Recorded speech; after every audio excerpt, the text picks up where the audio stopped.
प्यारे मित्रों, कर्म जो हैं 3 प्रकार के होते हैं। एक तो संचित कर्म होते हैं जो जन्मों जन्मों के आपके संचित होते रहते हैं, इकट्ठे होते रहते हैं। एक सबसे पहला होता है क्रियमाण कर्म, जो आप अभी वर्तमान में कर रहे हो, क्रियमाण कर्म। और एक होता है प्रारब्ध, कि जो आपके संचित कर्म हैं, अब तक के जो किए हुए कर्म हैं, अब वो परिस्थितियां बनकर आपके सामने आ रहे हैं। ठीक है जी। अनुकूल परिस्थिति बन के आ गए, प्रतिकूल परिस्थिति बन के आ गए। अब आपके ऊपर है, आपकी स्वतंत्रता है कि आप उनसे कैसे निपटते हो। ठीक है जी। मान लो आपने कोई पुण्य कर्म किया है, तो आपके सामने वो भोग बनकर आके खड़े हो जाएंगे कि भोगो जी, आपका पुण्य कर्म है, मज़े लो, आनंद लो। लेकिन परमात्मा ने तो विवेक भी दे रखा है, उस विवेक का इस्तेमाल नहीं करते कि इस कर्म को करने से फिर तुम परमात्मा के सामने आकर क्या कहोगे और इसके अंजाम क्या क्या होंगे, ये नहीं समझता। बस यहीं पर बहुत बड़ी भूल हो जाती है।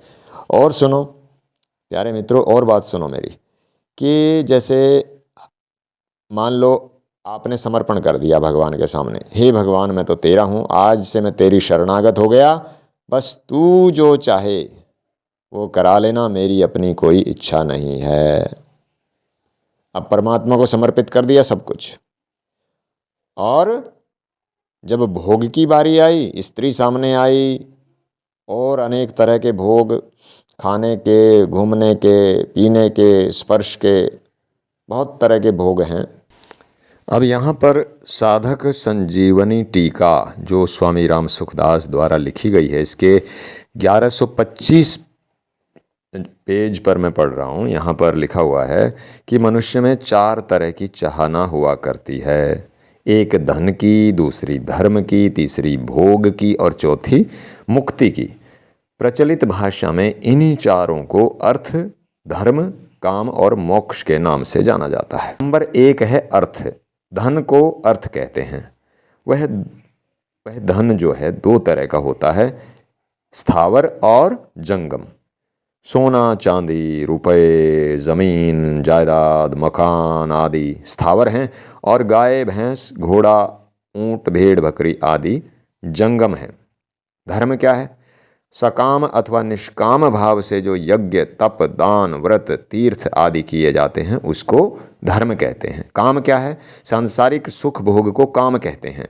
वह सुख भोग 8 तरह का होता है: शब्द, स्पर्श, रूप, रस, गंध, मान, बड़ाई और आराम। सबसे पहले को लेते हैं। सबसे पहला था शब्द। शब्द 2 तरह का होता है, वर्णात्मक और ध्वन्यात्मक।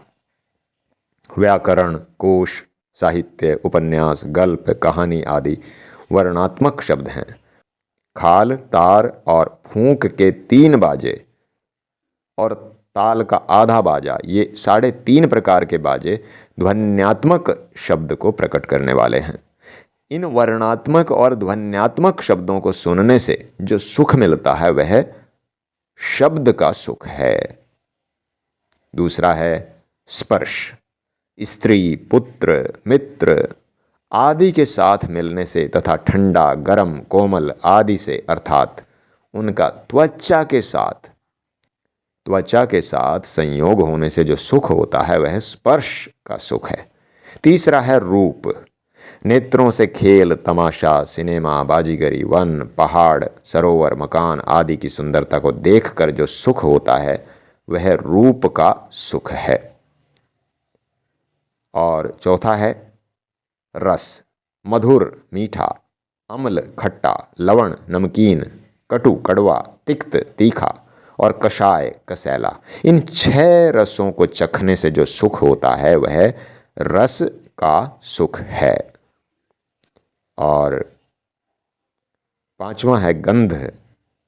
नाक से अतर, तेल, फुलेल, लवेंडर, पुष्प आदि सुगंध वाले और लहसुन, प्याज आदि दुर्गंध वाले पदार्थों को सूंघने से जो सुख होता है वह गंध का सुख है।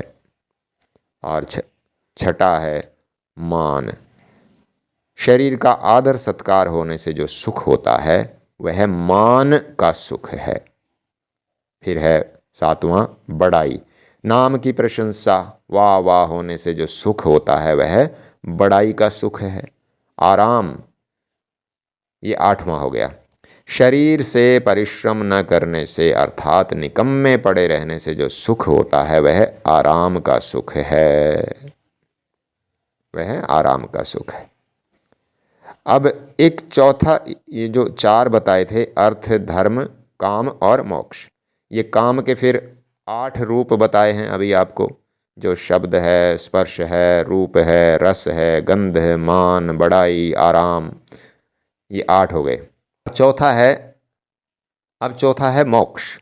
आत्म साक्षात्कार, तत्व ज्ञान, कल्याण, उद्धार, मुक्ति, भगवत दर्शन, भगवत प्रेम आदि का नाम मोक्ष है।